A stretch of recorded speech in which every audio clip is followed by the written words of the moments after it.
Welcome to Wisdom on the Front Porch. Subscribe, ring the bell, like, and share the wisdom. Pull up a chair and join us with today's guest. Hi, and welcome to another great day on the Front Porch with Sean. We're going to hear his wisdom, share it with you. Thank your audience for pulling up a chair and sitting with us today. So, Sean, why don't you tell everybody a little bit about who you are, what you do, and why do you do it? Okay, I'll start here. My whole career, I've been a sales weasel, one of those Okay. people that goes out and helps people. It's interesting when you think about sales. Most people have sort of this aversion to it. That's why they call us weasels. They tend to think of sales as being something where you are trying to convince or persuade somebody into something they don't need. But really, kind of sales that I've done through my career is solution sales. So I'm just helping people figure out how to get what it is they want. There's something I can sell them to help them get there, great. If not, we're fine. So I led sales teams in the radio space for 34 years. Oh, Last wow. 10 years as a market president, overseeing all the programming, operations, promotions, sales engineering for clusters of radio stations in Seattle, Sacramento, and Atlanta. About 2 years ago, I decided to launch my own fractional sales leadership practice. So I go in with the very same clients that I was selling advertising and marketing services to and help them untangle what's missing in their sales process. Most of the companies I work with, they are founder led, and that founder is the chief business development person, and they're frustrated with their 4 or 5 salespeople who can't manage to find business themselves. And I say, well, here's what's happened is you have not transferred the judgments that you make on a sales call with your clients to your salespeople. Let me help you do that. And then we'll build out a sales process, document it, write it into a sales playbook so that it is a repeatable, scalable process, and launch their revenue. So that's what I do and why I do it. I believe that small businesses are the engine of America. If a small business is not able to scale, they're going to be less of a contributor. And I just love helping people. I love helping people untangle what they can't figure out in the sales process.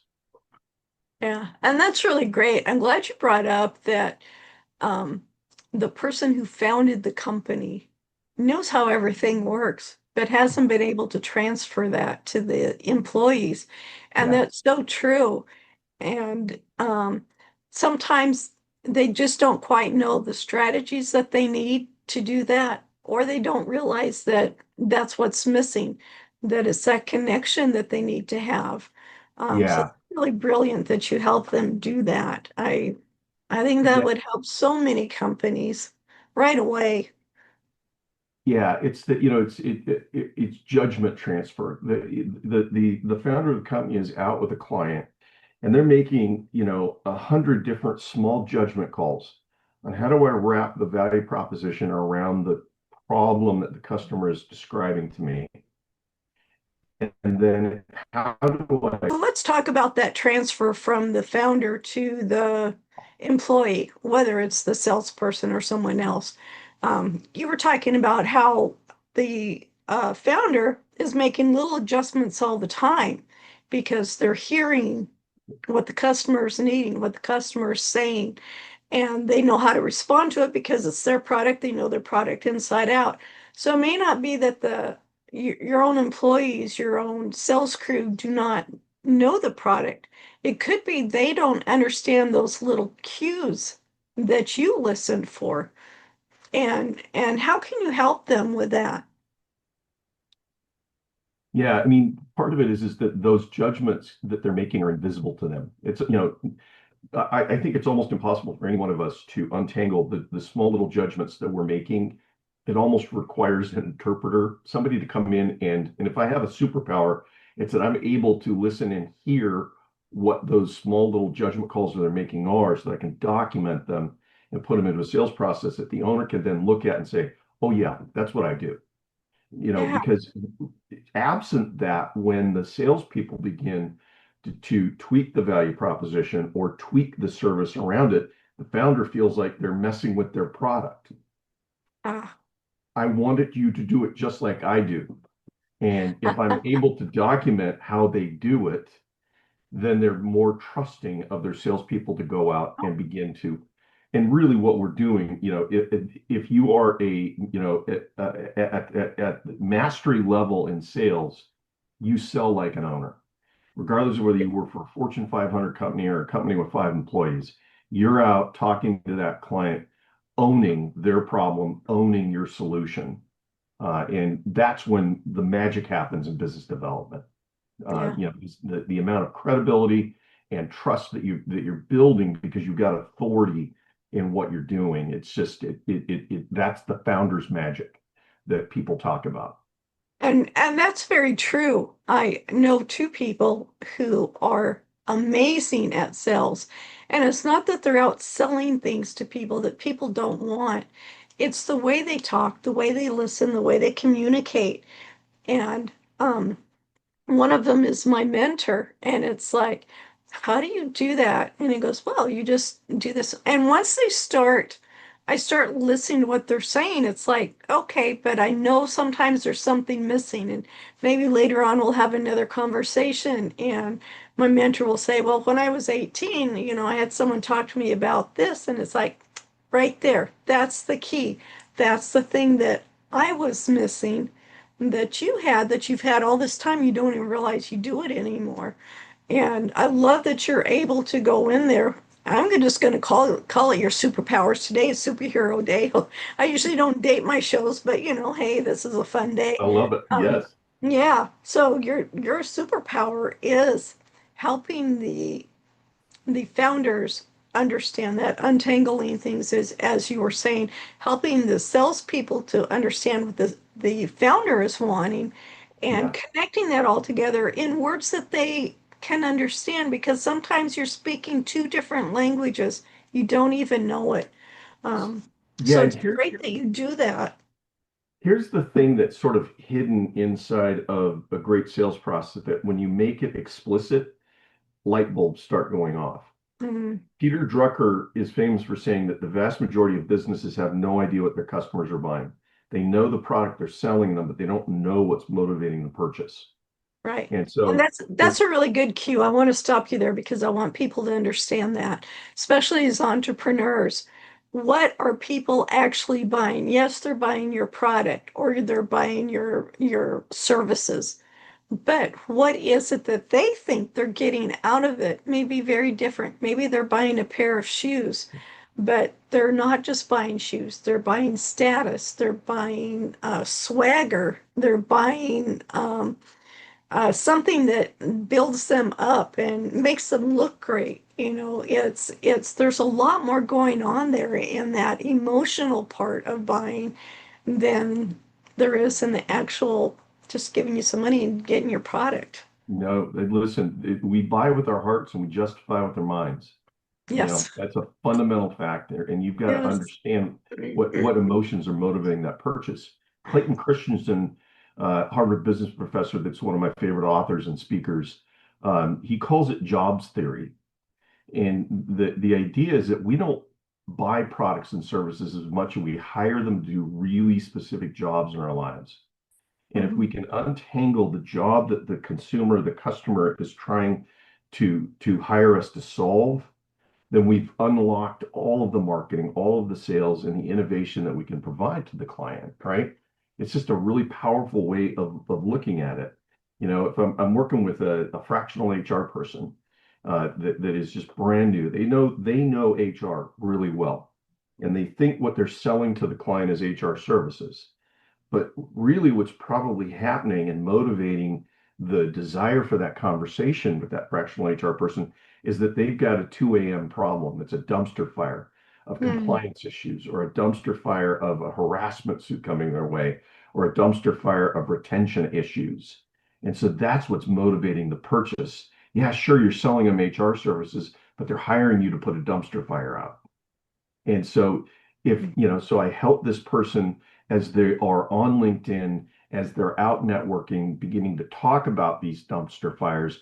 Man, the message resonates because it's speaking specifically to what the customer's trying to solve in their lives. So I have a question for you. Do you work with entrepreneurs who don't have employees, who are trying to figure out what is it that I need to do to really reach the people who are after my services and I Yes, can provide them? yes, I do. I do. And that, Awesome. that's the whole thing is that you've got thousands of solopreneurs launching out of corporate careers. They know what they do really well. They're masters at it, but they have no idea of how to translate that into a message that's going to resonate with the customers that they want to serve. And yes, I have a really simple process that I walk them through that helps them unlock that. Oh, that's awesome.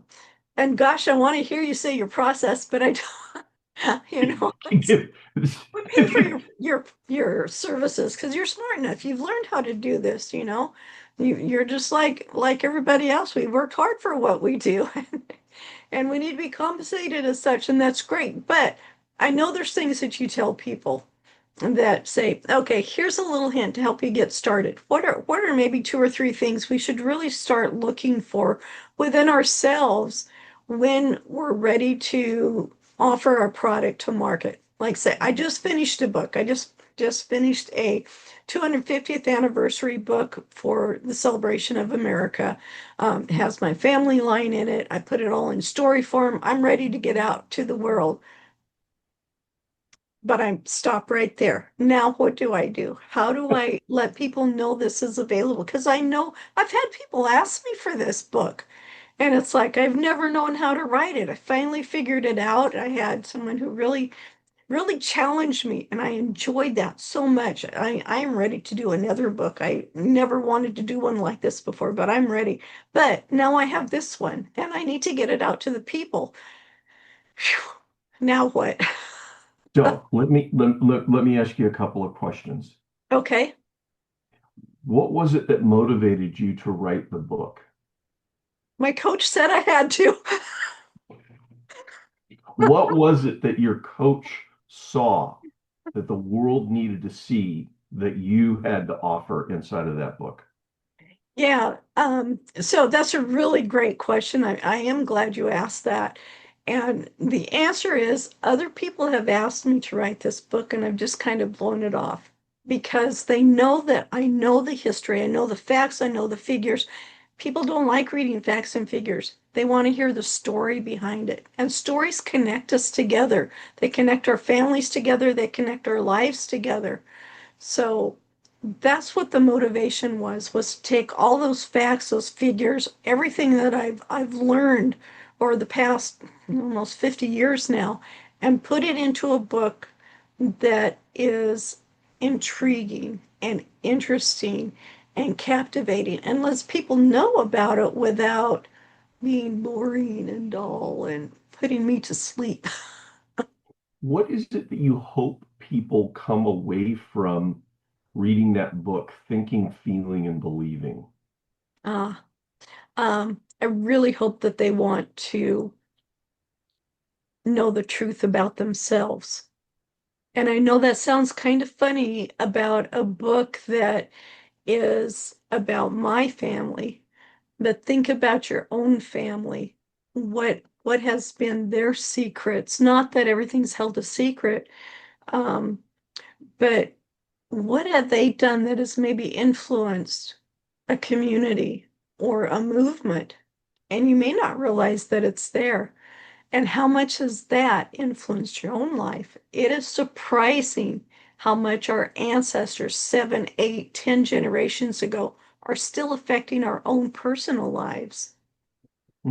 And so, as they come away from reading it, you're hoping that they are examining how their family history has become part of the history that they're telling. Yes, yes. So where when you think of the person that you wrote the book for, what's occurring in their lives that they say, I need to read a book like this? I think they're aware that, wow, Our nation's been around for 250 years. Even though it's young, there has been a lot that's happened in that 250 years. Uh, and what could be in this book that was such a secret? So the book is called America's Secret Bloodline. And that's about what it looks like. And the reason I called it that is because this family was not in the headlines. This family was not in the history books. But because of the actions of this family, it is so intertwined with all of these groups coming to North America before it became a country, a nation on its own. And then through the nation, through the American Revolutionary War, even on into the Civil War, um, the things that are written about my ancestors and what they did, actually, there's one part where people were saying nobody had carts back then. Everybody rode horses. We didn't have carriages, things like that. Well, we've got their own handwriting that says, I took my carriage over to this place to get the iron so I could, to make the ink and do the stuff I needed to do to print the books and do what I do. And right there, something happened. The stories that talk about the battle going on their property, and that was the change of the war in the American Revolutionary War. It happened on their property, but it happened with Quakers, those who did not take up arms. They were not fighting, but they cared for both the British and those wanting to become Americans, because they weren't Americans at that point. But and whatever happened on with that, I mean, it's really significant and amazing to see what can happen in people's lives that help form a nation, even though they're not in the headlines. Mhm. And so, what are you hoping people come away from reading the book, believing about the country? I hope they come away with a better understanding of how our country was formed, a better understanding that not everybody was one specific way.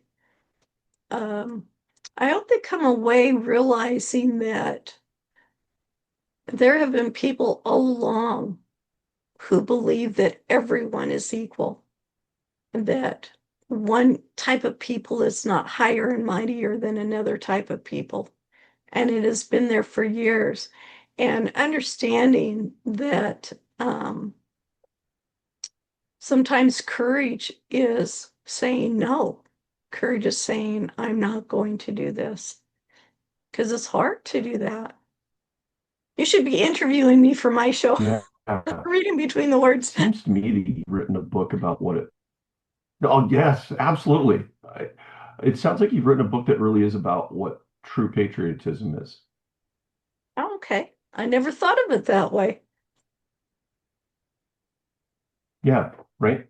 That it's a story about your family and it's a story about how America was built, not by the John Hancocks of the world, but by thousands and millions Hmm.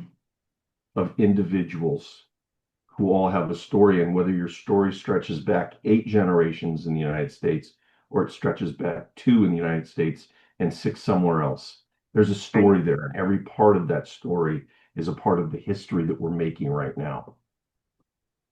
Awesome. Wow. Well, this is fun. Right? Think what you just did for me here in just this few minutes, what you can do for somebody when they actually work with you. I mean, really I work with you. am blessed that you asked me to help you with that. That was awesome. That brought me a better understanding too. And it wasn't just my coach made me write it, but it's something that I had been wanting to do. And I just, sometimes you just need a little push. Yeah, And and no that's what it question. was. And part of it is what we just saw is that you had the inside-itis of a creator. You were looking at the creation from the inside out, just like any store owner that I would work with when I was selling marketing services and radio, they see the world from behind the counter looking out at the world. And what a good salesperson can do is offer an outside in perspective, looking at it from the perspective of the consumer that's walking in and seeing it with fresh eyes, and can then Wow.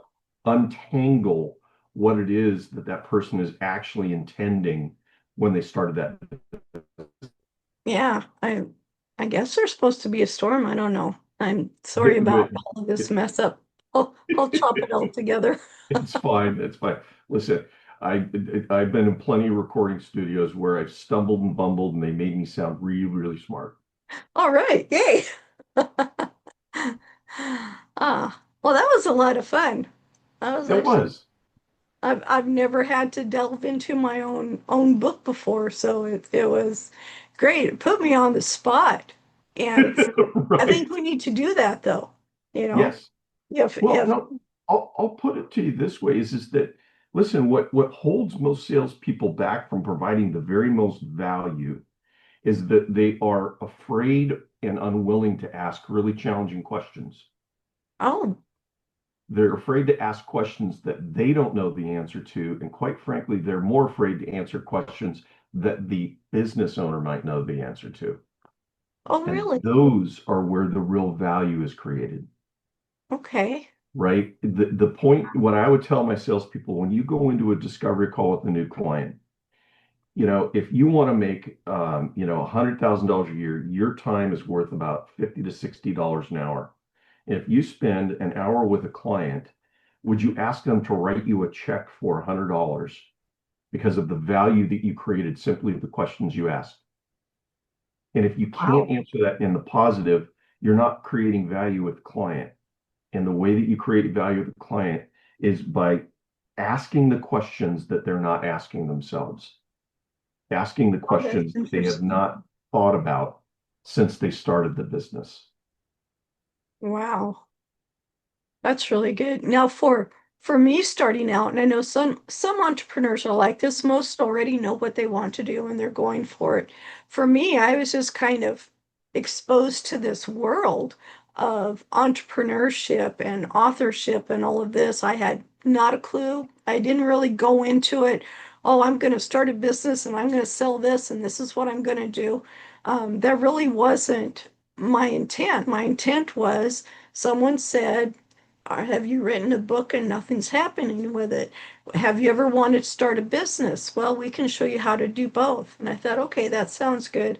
And all of a sudden, these doors opened up to this whole world I didn't even know existed. And I had to learn a new language and I had to learn a new life and I had to learn about mindset and everything else. And there was such a learning curve. I think it took me really the first 2 years just to learn. And then it was like, well, now I have to do business. But in the meantime, I'm trying to, write more books, get involved in other stuff. I'm doing the actual work. I'm practicing what I'm learning and going through that. And then finally this year, the fourth year, I'm like, okay, I know what I want my business to be. I know what I enjoy. And now, how do I go about doing that? Because there's so much information that is just downloaded and poured into me, and I've got it, and now it's kind of like, now I have to just kind of sort it all out. And I have ideas, and I'm doing well. Like I keep going forward and leveling up, which is a really good thing. But at some point, it's like, okay, now I need to kind of sift through and see what's really what. Um, Now I'm starting to find out I have to ask those hard questions and what they are. And there's times I have to say no to things. There's times I have to say yes right away without even thinking twice because it's an opportunity you can't miss. So you go for it. But having you talk with me, asking me these tough questions. I mean, sometimes there's questions I don't even know to ask. And I think that's where you come in, really, because you have questions to ask. You know what the customer's going to see. I'm, like you said, I'm always on this side Yes, looking out and seeing all of this. I'm not on the other side of the door saying, why do I want to walk into this store? it's exactly. So in trying to figure out why it is a customer wants to come into the store, oftentimes the key question to ask is, why did the business owner start the business in the first place? What problem did they see in the world that they were trying to solve? They've almost forgotten that why, because they're so busy with the what of their business. And Yes. that one salesperson that walks in and says, "Tell me the story of the business. Why'd you start this thing?" Magic happens. If you listen very carefully, you're going to untease what likely is motivating a customer to want to walk in. What's motivating a customer to make a phone call? What's motivating the customer to make the click? Yes. Yeah, that's really good. Yeah, because if you can understand what's in their minds and what they're after, then you can understand how to help them and service them. And I know a lot of people who want to write a book, but there's thousands of reasons that's stopping them, and it's different for each person. So I can't say, oh, well, you're not writing your book because you want a ghostwriter. Not everybody does. They want to do the process themselves. Or you're not writing your book because you're afraid people aren't going to like it. Well, if you're a business owner, you already know people are going to like it because it's what you do. Yeah, Um, so yeah, it's I, yeah, I that would understanding. I would hazard a guess that in the arena of authorship, the the primary impediment to doing it is they don't have a strong enough why. Yes, I They agree. don't have a strong enough understanding of what it is that they have a value to communicate to the world, that the world just absolutely has to know. Yes, Because every single absolutely. one of us has something that we understand in a unique way that nobody else understands it. And whether Yes. it's worthy of a book or simply a Facebook post or a conversation, we're all carrying around little pieces of magic in us. Yeah, absolutely. I love that you say that. I love the way you said that. Usually when I'm giving talks, it's because I'm talking about the value inside of people. And the way that I describe it is, and if you've been in my audience for a while, you already know what I'm going to say. And if you haven't, listen to this because it's important. I actually told this to my husband the other day. I've never told him before. And he was talking about something. I said, do I need to give you the talk? Do you want to hear what I tell people when I'm on stage? And he goes, okay, give me the talk. It's that value inside of you is nothing to do with who you are, what you do, anything like that. That value inside of you is every decision you've made over all of your life. And only you can make that decision. That's why there's never going to be anybody like you. There never has been anybody like you because only you've made that decision in that moment. And it also has to do with the decisions other people have made that have directly affected you and how you act or react to that. That is where your value comes. That is yours alone. Nobody else has that. That is only yours. And that's what makes you worthy. And all of that is what makes you enough. And that is why you matter because only you can give from that to other people.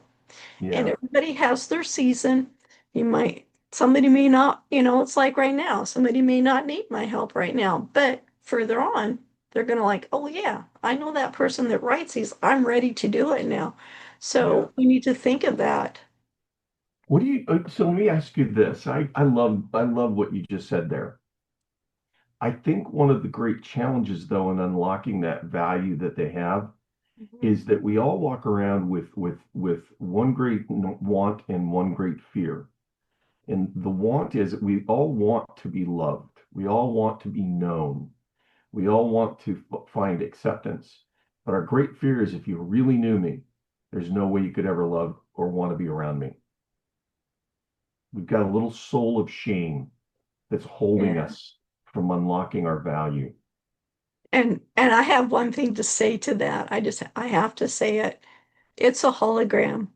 It looks Mhm. big, it looks scary, it looks like it's out there, but you just go right through it because it's not real. People do want who you are. Maybe you've made some choices that aren't great. Maybe you're doing some things that aren't great. But we can change. And even though it can be very difficult, it can happen.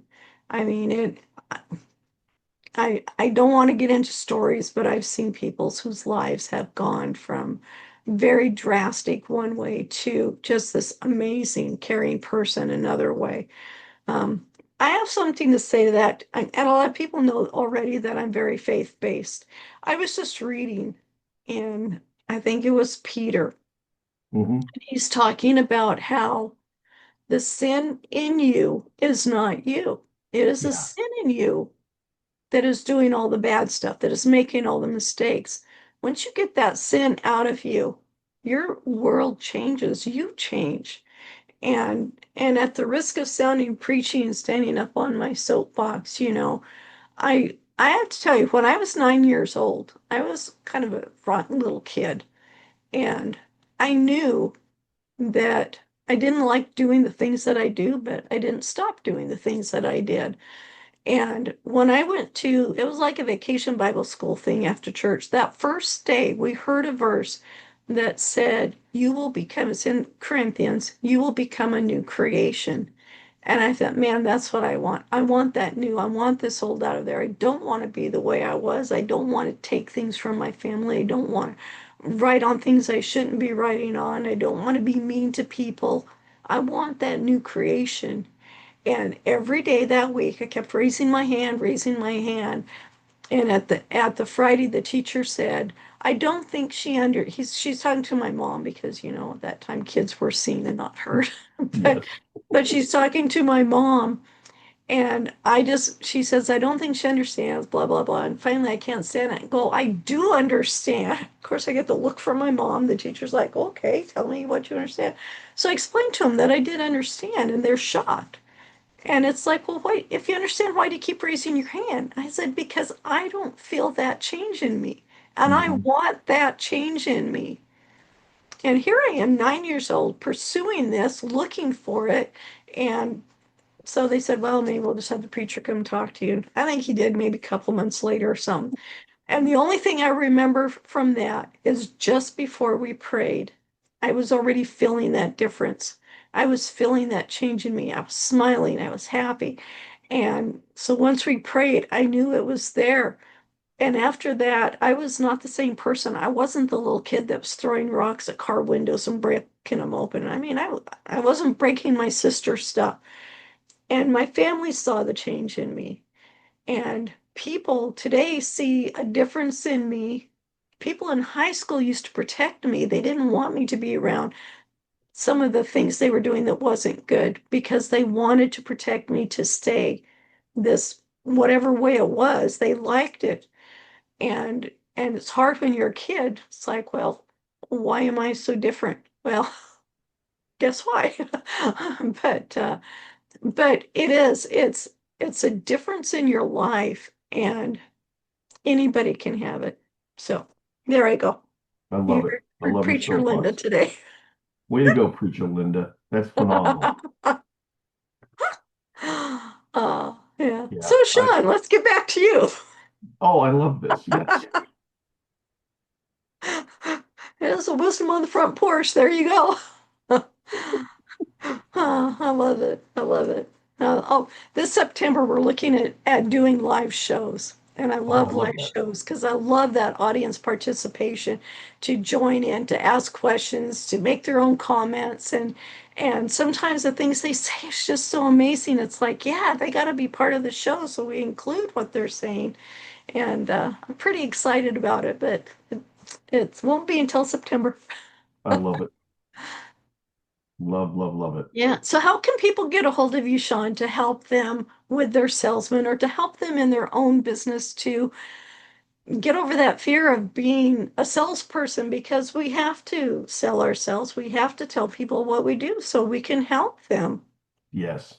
Jump on to strategicgrowthdesign.com. That's my website. Book a 25-minute founder diagnostic with me. I'll ask in 25 minutes, I will ask questions that you have not asked yourself, help you begin to untangle what it is that you know that everybody else in the world needs to know, and particularly your salespeople need to know.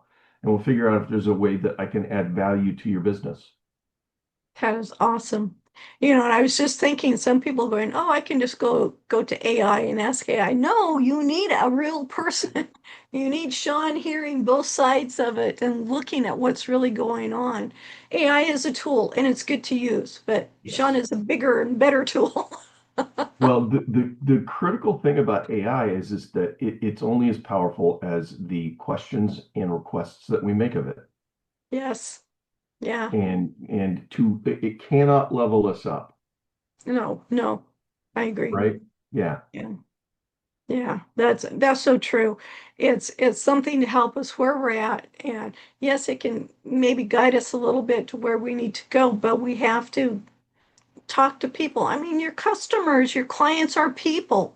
Talk to Sean. He's a person. He's a people. He can help you. I can. He can ask the right questions. You know, a lot of times our AI is trained by what we ask and how we ask it. And you need somebody that's coming from a different perspective, you know, that inside of whatever's inside of Sean, he's got the thing you need to ask you the questions and to go. Plus all the experience you've had. You've done this so many times before and helped so many companies. It's the and that's the reward in the thing is that listen, Yeah. yeah, we all need to make money. The reward is help in seeing others get success. That's that's why I do it. You asked the question at the very beginning. This is my why. My why is I love seeing other people get success. Yes, absolutely. I think that's the one thing that I've seen with almost all of the entrepreneurs is they want to see other people succeed. And we succeed because we've helped them succeed. You know, Yes. it's with my clients when they get that book done. I mean, it can be treacherous sometimes to get that book completed, but when it's done and it's in their hands and they see it on Amazon or they see it in their bookstore, there's just nothing like that. And to see that joy that, wow, I did it. No matter what business you're in, to be able to say, wow, I finally did it. And I took that step. And even though it was scary, I took another step. And sometimes you need a guide along the way. And that's what we are. We're guides, you know. A guide is someone who's been there and done that, knows what to look out for, knows what to help you along. And a travel agent is just someone who sells you the paperwork, says, here, buy this airplane ticket and stay at this hotel, and that's it. But you need the guide to really make that experience amazing and wonderful and repeatable. Once you've learned from Sean, you're going to be able to repeat it with your other salespeople and with Yes. yourself. Yes. Absolutely. That's exactly it. I I am all about repeatable. I'm all about I want to get you to a moment where you do not need me as quickly as I can. I love that. I love that. Yeah. That's so good. That sounds terrible, but it's like you're doing your job if they don't need you anymore. That's what they came to you for. And if Precisely it, their right? business grows and things start changing, then they can come to you again for a bigger business and maybe the dynamics have changed. So yeah, you That's know, exactly right. yeah. Oh, this is great. So give us your website again of how to get a hold of you. Strategicgrowthdesign.com. And I there's a like little that. button, 25-minute founder diagnostic. You'll get right onto my schedule and we'll spend 25 minutes doing what we just did. Awesome. That's wonderful. Thank you, Sean, so much for being here. I really appreciate it and putting up with all of our technical issues we're having. I don't know what's happening in the sky, but something is. It's Starlink's latency issues. Oh, oh. All right. Well, we'll talk with you later. Thank you for being here. Thank your audience for pulling up a chair and sitting on our front porch. If you've gotten any value out of this, please tell a friend, share it, let people know about it. And we really appreciate it. Go to the website, wisdomonthefrontporch.com, and tell us what kind of shows you'd like to hear. Who do you want to hear from? What are things that are interesting to you? And we'll see you next time. Thanks, Bye. Linda. Thank you, my front porch friends and neighbors, for pulling up a chair with me and my guest today on Wisdom on the Front Porch. Now, if you've got value from this conversation, would you do me a favor? Leave a quick review, then share it with someone you know who could use some inspiration. It helps more friends find their seat on the porch. And hey, Make sure you're subscribed so you never miss what's next. Until then, keep the porch light on for new wisdom every time you show up. Your seat's always here for you on the porch.